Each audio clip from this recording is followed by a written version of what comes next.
Selamat malam, perkenalkan nama saya Fernando Sregar, saya dari kelas PKO 6B NIM 1805112889, dosen pembimbing Rola Anggalardika SPD MPD, mata kuliah Biomekanika.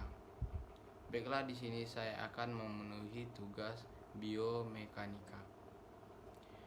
Biomekanika adalah kajian struktur dan fungsi aspek mekanika dari sistem biologi pada tingkat dari seluruh organisme sampai organ, sel, dan organ sel, memakai metode mekanika. Kata biomekanika dan kata terkait biomekanikal berasal dari kata bahasa Yunani kuno bios, yang artinya kehidupan, dan mekanike atau mekanika merujuk kepada kajian prinsip mekanika dari organisme makhluk hidup, terutama gerakan dan struktur mereka. Biomekanika olahraga bertujuan untuk memahami bentuk gerak tubuh yang paling dasar. Dalam aktivitas olahraga guna dikembangkan dengan baik. Mengetahui secara ilmiah konsep dasar penerapan olahraga terhadap bentuk gerakan manusia dan memahami perkembangan di dalam gerak dasar tubuh, yakni memperoleh satu makhluk bentuk gerak yang paling cocok dengan iri fisik seseorang pada saat melakukan olahraga, sehingga pelaksanaan menjadi lebih maksimal. Dengan mempelajari biomekanika, olahraga ini dapat memberikan pemahaman tentang betapa rumitnya suatu sistem anatomi manusia. Pengetahuan tentang biomekanika sangat berpengaruh terhadap diri sendiri oleh atlet olahraga. Si atlet akan mampu mencegah kesalahan yang akan dilakukannya. Dapat disimpulkan bahwa tidak ada satupun manusia yang ciri jasmania yang sama dengan yang lainnya. Setiap orang akan mempunyai tipe tubuh, kekuatan otot, ataupun kelentukan yang berbeda-beda. Setiap atlet hendaknya mempunyai gerakannya sendiri, yang mana setiap gaya tersebut disesuaikan dengan ciri dari masing-masing individu. Kemudian ada hukum ketimbangan. Ketimbangan adalah hal yang paling penting dari asas jasmani. Dalam mekanika yang berhubungan dengan teknik-teknik olahraga, berbagai macam aspek kesetimbangan dipertahankan bergantung kepada tujuan yang dicapai.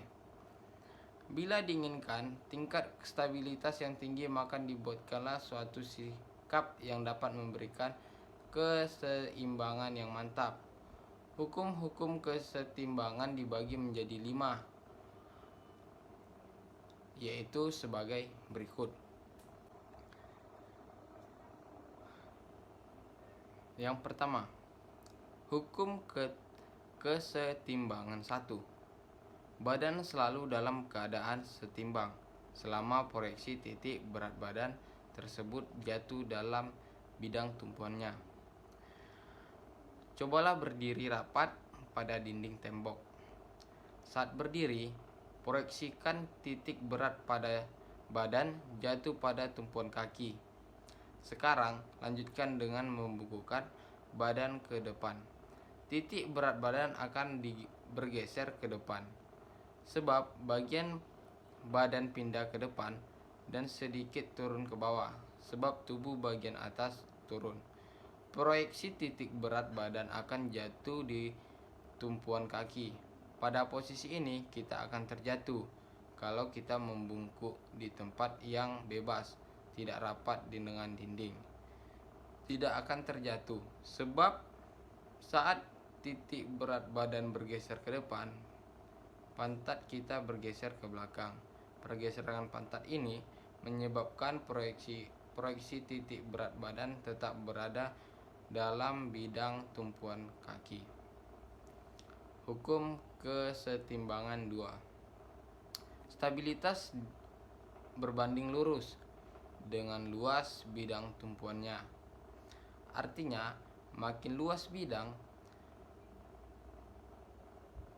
tumpuan makin besar stabilitasnya. Sebaliknya, makin kecil bidang tumpuannya makin kecil stabilitasnya. Cobalah berdiri dengan kedua kaki dibuka selebar 30 cm. Kemudian buka kaki selebar lagi menjadi 60 cm. Ternyata makin lebar atau luas tumpuan kaki kita, makin stabil posisi kita. Hukum kesetimbangan 3. Stabilitas dibanding lurus dengan berat benda atau badan. Artinya, semakin berat badan seseorang, semakin besar stabilitasnya. Sebaliknya, semakin ringan badan seseorang, semakin kecil stabilitasnya. Pada pertandingan tinju, ada kelas-kelas berdasarkan kategori berat badannya. Berat badan yang sesuai dengan akan pula stabilitasnya, sehingga tidak akan terjadi kecelakaan yang fatal bila salah seorang kalah dalam pertandingan. Hukum kesetimbangan 4. Stabilitas berbanding lurus dengan jarak horizontal dari titik berat badan terhadap sisi bidang tumpuan ke arah badan atau benda bergerak. Artinya, makin besar jarak horizontal ke arah tertentu, makin besar stabilitasnya ke arah tersebut. Sebaliknya, makin kecil jarak horizontal, makin kecil pula stabilitasnya. Perhatikan orang-orang yang sedang melakukan tarik tambang. Mereka membuat posisi sehingga bagian badan dan kepala condong ke belakang, sedangkan kaki yang satu dijulurkan jauh ke depan. Posisi yang demikian menyebabkan titik berat badannya mendorong jauh dari kaki tumpuan yang di depan. Sebaliknya, perhatikan orang yang saling mendorong. Badannya dicondokkan ke depan, sedangkan sebelah kakinya berada di belakang. Posisi ini juga menyebabkan titik badannya jauh dari kaki tumpuan yang di belakang. Dari contoh tersebut dapat memahami bahwa agar stabilitas menjadi besar, seseorang berusaha agar jarak datar atau horizontal menjadi sebesar-besarnya orang yang saling tarik-menarik tidak akan mungkin jatuh ke depan, jadi jarak horizontal mungkin jauh ke belakang. Jadi jarak horizontal ke arah belakang akan harus lebih besar. Sebaliknya, orang yang akan lari harus dalam keadaan stabil. Contohnya pada permainan softball, pelari yang akan lari ke base-nya berikutnya, sebelum lari memindahkan berat badannya ke tumpuan kaki yang di depan. Ini berarti titik berat badannya didekatkan ke sisi tumpuan, jadi jarak horizontalnya diperkecil. Hukum kesetimbangan 5. Stabilitas berbanding terbalik dengan jarak vertikal dari titik berat badan terhadap bidang alasnya.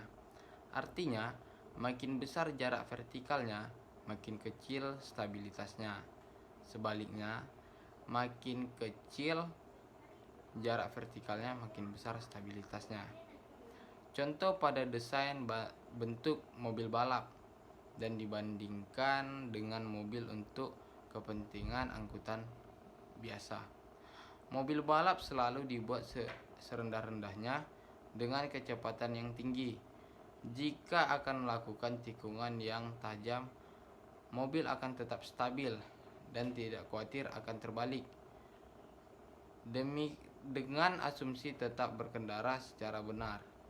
Perhatikan pula pertandingan gulat. Lawan yang akan dibalik selalu berusaha agar badannya rapat ke matrasnya, sehingga jarak vertikalnya menjadi sekecil-kecilnya. Jarak vertikal yang kecil berarti stabilitasnya yang besar. Baiklah, sekian dari jawaban saya. Semoga bermanfaat. Selamat malam.